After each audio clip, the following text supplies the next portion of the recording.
وہ تو شہزادہ تھا، شراب پیتا تھا۔ میں نے ایک شام اسے کہا کہ شراب چھوڑ دو۔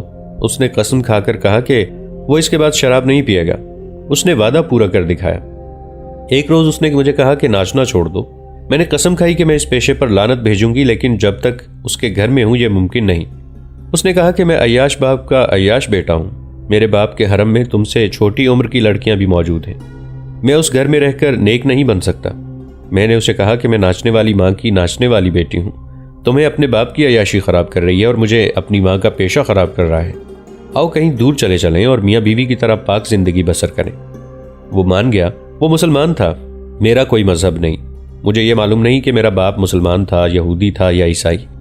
میں نے اسے کہا کہ مجھے مسلمان سمجھو اور بتاؤ کہ مذہب کیا ہے، مجھے محبت دو، مجھے پاک زندگی دو۔ اس نے بہت سوچا اور بولا کہ پاک ہونا ہے تو حجاز چلو۔ میں نے حجاز کی بہت باتیں سنی تھیں، مجھے ایسے گانے بہت پسند آتے تھے جن میں حجاز اور حجاز کے قافلوں کا ذکر ہوتا تھا۔ میں ایک گانا اکیلے میں گنگنایا کرتی تھی، چلے قافلے حجاز کے۔ اس نے حجاز کا نام لے کر میری آرزو کو شعلہ بنا دیا۔ میں نے اسے کہا کہ میں تیار ہوں، ہمت کرو، میری آرزو پوری کرو۔ اس نے پوچھا کہ تم جانتی ہو کہ میں تمہیں حجاز کیوں لے جا رہا ہوں؟ میں نے کہا کہ وہ بہت خوبصورت سرزمین ہے۔ اس نے کہا کہ صرف خوبصورت نہیں، وہ پاک سرزمین ہے، وہاں خانہ کعبہ ہے، وہاں آب زمزم ہے اور وہاں جو جاتا ہے اس کی روح پاک ہو جاتی ہے۔ اس نے یہ بھی کہا کہ وہاں ہم حج کعبہ کریں گے اور پاک ہو کر شادی کریں گے، پھر وہیں رہیں گے۔ میں اس وقت کو نہیں بھول سکتی جب وہ میرے ساتھ یہ باتیں بچوں کی طرح کیا کرتا تھا اور میں اس کی آنکھوں میں اتر کر اور اس کی روح میں سما گئی تھی۔ میری ذات فنا ہو گئی اور میرا وجود اس کے وجود میں تحلیل ہو گیا، اور میں نے اسے کہا تھا کہ کل چلنا ہے تو ابھی چلو۔ اس نے کہا قافلے جاتے رہتے ہیں، میں معلوم کر لوں گا۔ پھر ایک شام اس نے کہا کہ آج رات یہیں آ جانا، قافلہ روانہ ہو گیا ہے، ہم اس سے جا ملیں گے۔ میں نے اسے کہا کہ میں گھر چلی گئی تو رات کو کوئی نہیں آنے دے گا، ابھی لے چلو۔ وہ مجھے ساتھ لے گیا۔ میں نے بگی والے کو کچھ نہ بتایا۔ شام گہری ہو گئی، چھپ کر اس کے ساتھ چلی گئی۔ اس نے مجھے ایک کھنڈر میں چھپا دیا اور چلا گیا۔ وہ کچھ دیر بعد 2 گھوڑے لے کر آ گیا۔ وہ گھوڑے پر سوار تھا اور دوسرا گھوڑا خالی تھا، دونوں کے ساتھ پانی اور کھانے کا سامان بنا تھا۔ ہم اگلی شام قافلے سے جا ملے اور رات وہاں جا پہنچے جہاں تم نے میرے خواب میری محبت کے لہو میں غرق کر دیے۔ وہ مارا گیا، میں پکڑی گئی، حجاز کا قافلہ لوٹا گیا اور خانہ کعبہ سے دور ہی اللہ کے حضور چلا گیا۔ خدا نے میرے گناہ بخشے نہیں، میرے ماتھے کی قسمت میں کعبے کا سجدہ نہیں لکھا تھا۔ میرا وجود ناپاک تھا جو اللہ کو پسند نہیں تھا کہ اس کے کعبے تک پہنچے۔ تم مذہب میں پناہ لینا چاہتی ہو تو ہمارے مذہب کو قریب سے دیکھنا، ایک سپاہی نے کہا۔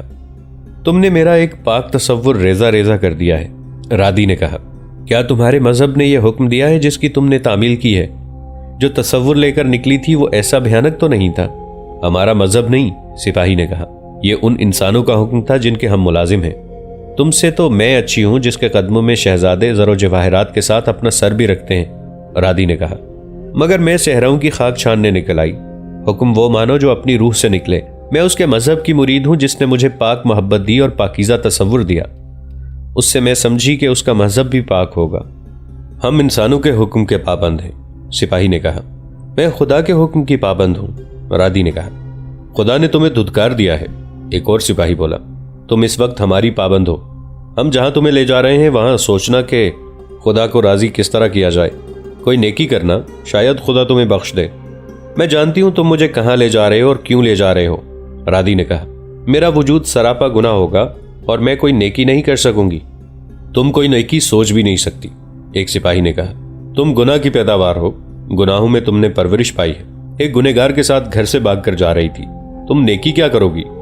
ان بے گناہوں کے خون کا انتقام لوں گی جنہیں تم نے قتل کیا ہے، رادی نے دانت پیس کر کہا۔ چاروں سپاہیوں نے بڑی زور سے قہقہ لگایا اور ایک نے کہا، ہم پر تمہارا احترام فرض ہے، ہمیں حکم ہی ایسا ملا ہے ورنہ تم ایسے الفاظ دوبارہ زبان سے نہ نکالتی۔ رادی انہیں دیکھتی رہی اور اس کے دل میں نفرت گہری ہوتی گئی۔ موصل میں ایک درویش کی شہرت آنن فانن پھیل گئی۔ وہ ایک ضعیف العمر انسان تھا۔ لوگ کہتے تھے کہ وہ کسی خوش نصیب انسان کے ساتھ ہی بات کرتا ہے اور وہ جس کی بات کرتا ہے اس کی ہر مراد پوری ہو جاتی ہے۔ کسی نے اسے شہر کی دیواروں کے باہر ایک جھونپڑا دے دیا۔ اس کی کرامات سارے شہر میں مشہور ہو گئیں۔ لوگ اس کے جھونپڑے کے گرد ہجوم کیے رہتے۔ وہ ذرا سی دیر کے لیے باہر آتا، بازو اوپر کر کے لوگوں کو خاموش کرنے کا اشارہ کرتا، ہجوم پر خاموشی طاری ہو جاتی۔ وہ اشاروں میں انہیں تسلی دیتا اور جھونپڑے میں چلا جاتا۔ اس کے ساتھ 4-5 خوبرو آدمی تھے جن کے چہرے سفید اور گلابی تھے اور وہ سر سے پاؤں تک سبز لبادوں میں ملبوس تھے۔ پھر یہ مشہور ہو گیا کہ درویش موصل والوں کے لیے کوئی خوشخبری لایا ہے۔ شہر میں اجنبی سے کچھ لوگ نظر آتے تھے۔ وہ لوگوں کو درویش کے متعلق کچھ ایسی باتیں سناتے تھے جو ہر کسی کے دل میں اتر جاتی تھی۔ ہر کسی کو اپنی اپنی مرادیں پوری ہوتی نظر آتی تھی۔ چند دنوں میں ہی مشہور ہو گیا کہ درویش امام مہدی ہے۔ بعض اسے حضرت عیسیٰ علیہ السلام کہنے لگے۔ پھر ایک روز لوگوں نے دیکھا کہ درویش والی موصل عز الدین کی بگھی پر محل کو جا رہا تھا۔ عز الدین کے محافظوں نے اس کا استقبال کیا اور وہ محل میں چلا گیا۔ کئی گھنٹوں بعد وہاں سے نکلا اور شاہی بگھی پر چلا گیا۔ لوگ جب اس کے جھونپڑے کو گئے تو وہاں کوئی بھی نہیں تھا۔ درویش کو بگھی کہیں دور لے گئی تھی۔ شام کو بگھی واپس آئی، اس میں بگھی بان اور 2 محافظ تھے۔ لوگوں نے بگھی روک لی اور محافظوں سے پوچھا کہ درویش کہاں چلا گیا ہے؟ ہمیں کچھ علم نہیں کہ وہ کہاں ہے، ایک محافظ نے لوگوں کو بتایا۔ اس نے پہاڑوں کے قریب بگھی رکوائی اور ہمیں کہا کہ تم چلے جاؤ۔ ہم نے اس کے ساتھ کے ایک آدمی سے پوچھا کہ درویش کہاں جا رہا ہے؟ انہوں نے بتایا کہ وہ ان پہاڑیوں میں سے کسی چوٹی پر بیٹھے گا، اسے افق سے ایک نشانی نظر آئے گی۔ درویش پہاڑی کی چوٹی سے اتر آئے گا اور والی موصل کو بتائے گا کہ وہ کیا کرے۔ پھر موصل کی فوج جدھر جائے گی ادھر پہاڑ اسے راستہ دیں گے۔ صحرا سرسبز ہو جائیں گے، دشمن کی فوجیں اندھی ہو جائیں گی اور والی موصل جہاں تک پہنچ سکے گا وہاں تک اس کی حکمرانی ہوگی۔ صلاح الدین ایوبی عز الدین کے آگے ہتھیار ڈال دے گا، صلیبی اس کے غلام ہو جائیں گے اور موصل کے لوگ آدھی دنیا کے بادشاہ ہوں گے، سونے چاندی میں کھیلیں گے۔ ہمیں یہ معلوم نہیں کہ وہ کون سی پہاڑی کی چوٹی پر ہے۔ موصل سے کچھ دور کوہستانی علاقہ تھا، وہاں کوئی آبادی نہیں تھی، جہاں کہیں پہاڑوں میں گھرا ہوا میدان تھا۔ وہاں 2-4 جھونپڑے نظر آتے تھے۔ علاقہ ہرا بھرا تھا، گدڑیے مویشی لے کر وہاں چراتے تھے۔ ایک روز گدڑیوں کو ادھر جانے سے روک دیا گیا، لوگوں کو دور سے گزرنے کی اجازت تھی۔ موصل کی فوج کے سنتری گشت کر رہے تھے، ان کے ساتھ باہر کے اجنبی لوگ بھی تھے۔ کوہستان کا ایک وسیع علاقہ تھا جس کے قریب جانے سے لوگوں کو منع کر دیا گیا تھا۔ ان پابندیوں کا نتیجہ یہ ہوا کہ یہ خطہ لوگوں کی توجہ کا مرکز بن گیا۔ اس کے متعلق عجیب و غریب باتیں سننے میں آنے لگی۔ یہ تو ایک دن میں ہر کسی کی زبان پر چڑھ گیا کہ درویش کو آسمان سے ایک نشانی نظر آئے گی، پھر آدھی دنیا پر موصل والوں کی بادشاہی ہوگی۔ صرف ایک 4 دیواری تھی جس کے اندر 4 آدمی بیٹھے کچھ اور قسم کی باتیں کر رہے تھے۔ ان میں سے ایک حسن الادریس بھی تھا۔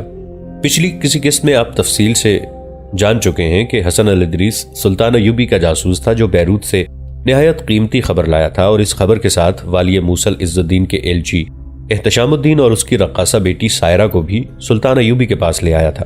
یہ ایک بے مثال کامیابی تھی۔ اسلام کی تاریخ پر اس جاسوس نے بہت بڑا احسان کیا تھا۔ احتشام الدین نے سلطان ایوبی کو بتایا کہ صلیبی موصل کے قریب پہاڑیوں کی کھو میں اسلحہ اور آتش گیر سیال اور رسد کا بہت بڑا ذخیرہ جمع کریں گے، جس سے ظاہر ہوتا تھا کہ وہ اس کوہستان کو اپنی فوج کا اڈا بنائیں گے۔ موصل کو تو وہ اپنے چھاپا ماروں کا اڈا بنا رہے تھے۔ اس حقیقت کو سلطان ایوبی اور سالار ہی سمجھ سکتے تھے کہ جس فوج کا اڈا اور رسد قریب ہو وہ آدھی جنگ جیت لیتی ہے۔ صلیبی فوج کو یہ تلخ تجربہ ہو چکا تھا کہ انہوں نے جب کبھی پیش قدمی کی یا حملہ کیا، سلطان ایوبی کے چھاپا ماروں نے عقب میں جا کر ان کی رسد تباہ کر دی یا رسد اور فوج کے درمیان حائل ہو کر رسد روک لی۔ آگے سلطان ایوبی نے یہ انتظام کر رکھا ہوتا تھا کہ پانی جہاں کہیں بھی ہوتا وہاں قبضہ کر لیا جاتا، جہاں کہیں گھاس اور چارہ ہوتا وہاں بھی وہ قبضہ کر لیتے یا تباہ کر دیتے تاکہ صلیبیوں کے گھوڑوں اور اونٹوں کو چارہ نہ مل سکے۔ اس کے علاوہ وہ بلندیوں پر اپنے تیر اندازوں کی ٹولیاں بٹھا دیتے تھے۔ ہم آپ کو بتا چکے ہیں کہ سلطان ایوبی نے اپنی انٹیلیجنس کے سربراہ حسن بن عبداللہ سے کہا تھا کہ وہ معلوم کرے کہ صلیبی کس مقام پر ذخیرہ کر رہے ہیں۔ انہوں نے چھاپا مار دستوں کے سالار سارم مہدی سے کہا تھا کہ جب ذخیرے کا مقام معلوم ہو جائے تو اسے تباہ کرنے کی کوشش کی جائے۔ سلطان ایوبی کی دوربین نگاہوں نے دیکھ لیا تھا کہ صلیبی اب مکمل تیاری کر کے کھلی جنگ لڑیں گے۔ اس سے پہلے وہ صلیبی علاقوں پر حملہ نہیں کرنا چاہتے تھے۔ انہیں جب احتشام الدین کی زبانی صلیبیوں کے عزائم کی اطلاع ملی تو انہوں نے یہ منصوبہ بنایا کہ صلیبیوں کو کہیں بھی قدم نہ جمانے دیے جائیں۔ انہوں نے ایک حکم یہ دیا کہ معلوم کرو کہ صلیبی کوہستان میں کہاں ذخیرہ جمع کر رہے ہیں، اور دوسرا حکم یہ دیا کہ سنجار کی طرف پیش قدمی کرو اور قلعے کو محاصرے میں لے لو۔ سنجار موصل سے کچھ دور ایک اہم قلعہ اور جنگی اہمیت کا ایک قصبہ تھا۔ اس کا امیر شرف الدین بن قطب الدین تھا۔ سنجار کو اپنے قبضے میں لینے کا اقدام سلطان ایوبی کے اس منصوبے کی کڑی تھی جس کے متعلق انہوں نے کہا تھا کہ وہ اب کسی سے تعاون کی بھیک نہیں مانگیں گے بلکہ تلوار کی نوک پر تعاون حاصل کریں گے۔ انہیں معلوم تھا کہ یہ چھوٹے چھوٹے مسلمان امراء خود مختار حکمران رہنا چاہتے ہیں، اس لیے صلیبیوں کے ساتھ درپردہ معاہدے کر رہے ہیں۔ نجار کے امیر شرف الدین کے متعلق سلطان ایوبی کو یقین ہو گیا تھا کہ وہ والی موصل عز الدین کا دوست ہے اور اس کی دوستی کی بنیاد یہی ہے کہ سلطان ایوبی کے خلاف محاذ مضبوط کیا جائے۔ حسن بن عبداللہ نے اپنے جاسوسوں کا جائزہ لیا۔ موصل میں اس کے جاسوس موجود تھے، لیکن وہ محسوس کر رہا تھا کہ کسی زیادہ ذہین اور جرت مند جاسوس کو ان کے پاس بھیجا جائے، کیونکہ اسے خیال تھا کہ صلیبیوں کا ذخیرہ معلوم کرنا مشکل کام ہو سکتا ہے۔ حسن الادریس نے اپنی خدمات پیش کی۔ حسن بن عبداللہ اسے نہیں بھیجنا چاہتا تھا، کیونکہ وہ لمبے عرصے تک بیروت رہا تھا، اس لیے اسے پہچانا جا سکتا تھا۔ حسن الادریس بھیس اور اپنا لب و لہجہ بدلنے کا ماہر تھا۔ اس نے حسن بن عبداللہ سے کہا کہ وہ اگر بیروت چلا جائے تو ایسا بہروپ دھارے گا جو اسے پہچانتے ہیں وہ بھی نہیں پہچان سکیں گے۔ موصل میں تو اسے کوئی بھی نہیں جانتا تھا۔ آخر اسی کو روانہ کرنے کا فیصلہ کیا گیا اور سلطان ایوبی نے خود اسے کچھ ہدایات دی۔ میرے عزیز دوست، سلطان ایوبی نے اپنا ہاتھ سینے پر رکھ کر حسن الادریس سے کہا، تاریخ میں نام سلطان ایوبی کا آئے گا۔ شکست کھاؤں گا تو تاریخ مجھے شرمسار کرے گی، اور فتح حاصل کر کے مروں گا تو لوگ میری قبر پر پھول چڑھائیں گے اور آنے والی نسلیں مجھے خراج تحسین پیش کریں گی۔ یہ بہت بڑی بے انصافی ہوگی۔ فتح کا صحرا تمہارے سر ہوگا، تمہارے ان ساتھیوں کے سر ہوگا جو دشمن کے اندر جا کر خبریں لاتے ہیں اور میری فتح کا باعث بنتے ہیں۔ خدا اس حقیقت کو دیکھ رہا ہے، تمہارے سر پر صحرا خدا اپنے ہاتھوں باندھے گا۔ میں شکست کھاؤں گا تو یہ میری اپنی غلطی ہوگی کہ میں نے تمہاری اطلاع کے مطابق عمل نہ کیا، اور میں فتح حاصل کروں گا تو یہ تمہاری فتح ہوگی، کیونکہ میری آنکھیں اور میرے کان تم ہو۔ میری روح تمہاری قبر پر پھول چڑھاتی رہے گی۔ عظیم تم ہو اور تمہارے جاسوس ساتھی، میری کوئی عظمت نہیں۔ میں پوری فوج لے کر سنجار جا رہا ہوں، تم اکیلے جا رہے ہو۔ میں جو فتح پوری فوج کے ساتھ حاصل کروں گا وہ تم اکیلے کر لو گے۔ جاؤ میرے دوست، خدا حافظ۔ جب حسن الادریس ایک غریب مسافر کے بھیس میں ایک اونٹ پر سوار ہو کر نصیبہ کی خیمہ گاہ سے نکلا، اس وقت سورج غروب ہو رہا تھا۔ وہ دور نکل گیا تو اسے بے شمار گھوڑوں کے ٹاپو سنائی دینے لگے۔ وہ رک گیا۔ اسے معلوم تھا کہ یہ گھوڑے کس کے ہیں۔ یہ صلاح الدین ایوبی سنجار کو محاصرے میں لینا چاہ رہے تھے۔ اس نے نصیبہ سے اپنا کیمپ اکھاڑا نہیں تھا، اپنا ہیڈ کوارٹر اور کچھ عملہ وہیں رہنے دیا، اور اپنے محفوظہ یعنی ریزرو ٹروپس کو بھی تیاری کی حالت میں نصیبہ چھوڑ گیا۔ تم یہاں یہ معلوم کرنے آئے ہو کہ صلیبی پہاڑوں میں اتنا ذخیرہ کہاں رکھیں گے؟ موصل کے جاسوسوں کے کمانڈر نے کہا۔ اور ہم یہاں یہ معلوم کرنے کی سوچ رہے ہیں کہ یہ درویش کون ہے جو انہی پہاڑوں میں کہیں جا چھپا ہے۔ کوئی اسے امام مہدی کہتا ہے اور کوئی عیسیٰ۔ اس نے حسن الادریس کو پوری تفصیل سے بتایا کہ اس درویش کو شہر میں اور ارد گرد کے علاقے میں کیسی شہرت حاصل ہوئی ہے۔ ان پہاڑوں کے قریب سے گزرنے کی بھی اجازت نہیں۔ کچھ تو اپنی فوج کے سنتری ہیں اور کچھ اجنبی سے آدمی ہیں جو کسی کو آگے جانے نہیں دیتے۔ درویش کسی پہاڑ کی چوٹی پہ بیٹھا ہے، اسے خدا آسمان سے کوئی اشارہ دے گا۔ رات کو لوگ اپنی چھتوں پر کھڑے آسمان کی طرف دیکھتے رہتے ہیں، کوئی ستارہ ٹوٹتا ہے تو وہ چلا اٹھتے ہیں، وہ رہا اشارہ۔ لوگ خدا اور رسول کو بھولتے جا رہے ہیں۔ یہ چاروں جاسوس تھے، انہیں خصوصی ٹریننگ دی گئی تھی جس میں یہ تعلیم بھی شامل تھی کہ توہم پرستی حرام ہے، اور خدا اور رسول صلی اللہ علیہ وآلہ وسلم کے بعد جو کچھ ہے وہ انسان خود ہے۔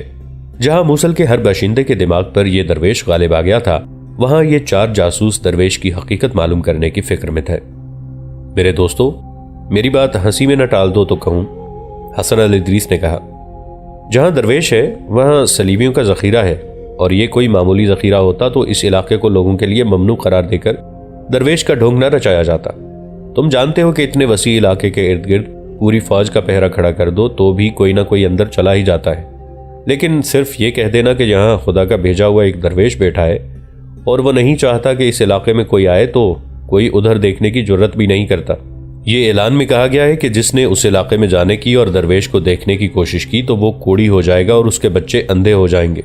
حسن الادریس کے ایک اور ساتھی نے کہا، تم نے یہ بتا کر کہ صلیبی وہاں کچھ رکھیں گے ہمارا آدھا مسئلہ حل کر دیا ہے۔ اب ہمیں کیا کرنا ہے؟